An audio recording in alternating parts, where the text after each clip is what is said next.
Ce soir, c'est pour moi une bénédiction particulière de m'adresser en tant qu'évêque aux jeunes gens, détenteurs de la prêtrise d'Aaron, rassemblés dans le monde pour cette réunion générale de la prêtrise. Je vais vous parler de l'histoire que l'on trouve dans le livre de Mormon à propos d'Élaman et de ses 2000 jeunes guerriers. Ce passage donnera une idée de la personnalité de ces jeunes gens d'autrefois et pourra être une inspiration pour vous, jeunes gens d'aujourd'hui. Je cite une écriture bien connue. « Et c'étaient tous de jeunes hommes, et ils étaient extrêmement vaillants dans leur courage et aussi dans leur force et leur activité. Et voici, ce n'était pas tout, c'étaient des hommes qui étaient fidèles en tout temps. Courage, force, activité et fidélité, que de traits de caractère admirables. Je vais m'arrêter sur le premier trait de caractère qui les décrit, vaillants dans leur courage. Pour moi, cela montre la détermination de ces jeunes hommes à faire avec courage ce qui est juste, ou, comme le décrit Alma, à être les témoins de Dieu en tout temps et dans tous les lieux. Les 2000 jeunes guerriers ont eu des occasions innombrables de prouver leur courage. Chacun d'entre vous connaîtra aussi des moments déterminants qui exigeront du courage.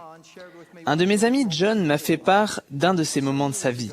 Il y a des années, John a été admis dans une université japonaise prestigieuse.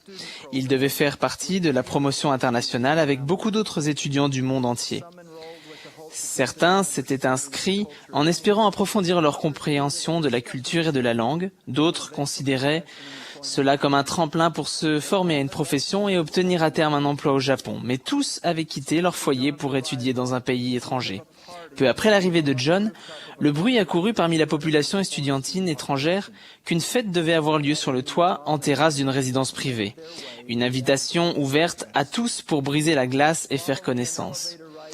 Ce soir-là, John et deux amis se sont rendus à l'adresse indiquée. Après avoir pris l'ascenseur pour atteindre le dernier étage de l'immeuble, John et ses amis ont monté l'escalier étroit qui menait au toit et ont commencé à se mêler aux autres. La soirée avançant, l'atmosphère a changé.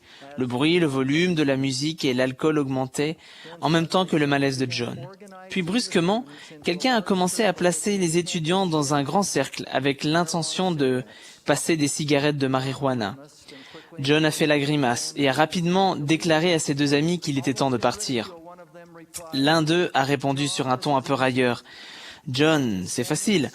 Nous n'avons qu'à nous mettre dans le cercle et lorsque ce sera notre tour, nous n'aurons qu'à faire passer au lieu de fumer. Comme cela, nous n'aurons pas à nous mettre dans l'embarras devant tout le monde en partant. » Cela semblait facile à John, mais ça ne semblait pas juste. Il savait qu'il devait affirmer clairement son intention et agir.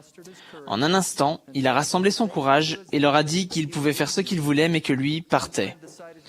Un ami a décidé de rester et s'est joint au cercle. L'autre a suivi John et à contre-cœur dans l'escalier pour prendre l'ascenseur.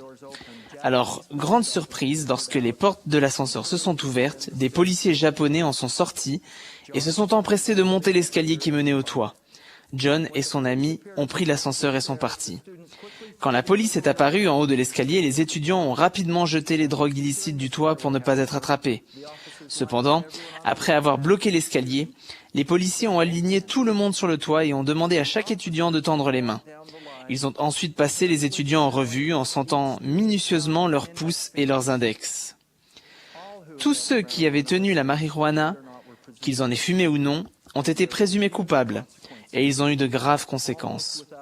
Presque sans exception, les étudiants qui étaient restés sur le toit ont été radiés de leur université respective et ceux qui ont été reconnus coupables de délits ont probablement été expulsés du Japon. Des rêves d'études, des années de préparation et l'éventualité d'un emploi futur au Japon ont été anéantis en un instant. Maintenant, je vais vous dire ce qui est arrivé à ces trois amis. Celui qui est resté sur le toit a été expulsé de l'université japonaise pour laquelle il avait tellement travaillé pour être accepté et a été contraint de rentrer chez lui.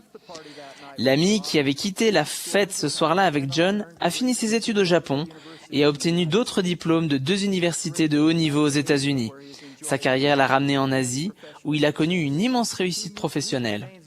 À ce jour, il reste reconnaissant envers John pour son courage exemplaire. Quant à John, les conséquences dans sa vie ont été incommensurables. Son séjour au Japon, cette année-là, l'a conduit à un mariage heureux et par la suite à la naissance de 2 fils. C'est un homme d'affaires qui a très bien réussi, et on lui a récemment confié un poste de professeur dans une université japonaise. Imaginez combien sa vie aurait été différente s'il n'avait pas eu le courage de quitter la fête en ce soir décisif au Japon. Jeunes gens, il y aura des moments où, comme John, vous devrez faire preuve de courage sous les yeux de vos camarades, au risque de subir les railleries et de vous trouver dans l'embarras. De plus, à votre époque, les combats avec l'adversaire seront également menés sur un champ de bataille silencieux et solitaire, devant un écran. La technologie, accompagnée de ses avantages substantiels, apporte aussi des défis, auxquels n'ont pas été confrontées les générations précédentes. Un récent sondage national a montré que les adolescents d'aujourd'hui ne sont pas seulement tentés chaque jour à des niveaux alarmants à l'école, mais aussi dans le cyberespace. Il a révélé que les adolescents qui étaient exposés sur les sites de réseaux sociaux à des images de consommation de boissons ou de drogues étaient 3 à 4 fois plus susceptibles d'en consommer. En commentant le sondage, un ancien ministre américain a déclaré « Ce sondage de l'année révèle une nouvelle forme de pression puissante venant des camarades, la pression numérique. Cette pression dépasse le cercle des amis et des fréquentations de l'enfant. Elle envahit le foyer et la chambre de l'enfant via l'Internet. Faire preuve d'un juste courage sera souvent aussi subtil que le choix de cliquer ou de ne pas cliquer. On enseigne aux missionnaires d'en prêcher mon évangile. Ce que vous décidez de penser et de faire quand vous êtes seul et que vous croyez que personne ne vous voit, donne une idée précise de votre vertu. Soyez courageux, soyez forts, tenez-vous en des lieux saints et ne vous laissez pas ébranler. Jeunes gens, je vous promets que le Seigneur vous donnera du pouvoir, car ce n'est pas un esprit de timidité que Dieu nous a donné, mais un esprit de force. Il vous récompensera pour votre courage et votre conduite juste, en vous accordant le bonheur et la joie. Ce genre de courage sera la conséquence de votre foi en Jésus-Christ et en son expiation, de vos prières et de votre obéissance au commandement. N. Eldon Tanner a déclaré « Un jeune garçon dans la cour de l'école peut exercer une influence extrêmement bénéfique. Un jeune homme peut faire énormément de bien dans une équipe de football, sur un campus ou parmi ses collègues de travail en vivant l'Évangile, en honorant sa prêtrise et en défendant le bien. Il vous arrivera souvent d'être critiqué et de subir des moqueries, même par ceux qui pensent comme vous, bien qu'ils vous respectent probablement parce que vous agissez bien. Mais souvenez-vous que le Seigneur lui-même a été tourmenté et a subi des moqueries, qu'on a craché sur lui, et qu'il a finalement été crucifié parce que sa conviction restait inébranlable. Avez-vous jamais pris le temps de réfléchir à ce qui serait arrivé s'il avait faibli et avait dit « Oh, à quoi bon ?» et avait abandonné sa mission? Voulons-nous être des lâcheurs ou voulons-nous être de vaillants serviteurs en dépit de toute l'opposition et du mal qu'il y a dans le monde? Ayons le courage de nous lever afin d'être comptés parmi les disciples fidèles et dévoués du Christ. Je vous invite à vous qualifier comme l'ont fait les 2000 jeunes soldats, en étant vaillants dans votre courage comme de dignes détenteurs de la prêtrise. Souvenez-vous que ce que vous faites, les endroits où vous allez et ce que vous voyez formera ce que vous deviendrez. Qui voulez-vous devenir? Devenez un diacre, un instructeur, un prêtre digne. Fixez-vous l'objectif d'être digne d'entrer dans le temple maintenant et de recevoir votre prochaine ordination à l'âge voulu pour recevoir finalement la prêtrise de Melchisédek. Cette voie de la justice vous permettra de recevoir l'aide divine. Le Seigneur a déclaré « Le pouvoir de la divinité se manifeste dans ses ordonnances ». Vos parents, vos dirigeants de la prêtrise et les priorités énoncées par les prophètes dans les fascicules du devoir envers Dieu et jeunes soyez forts vous guideront.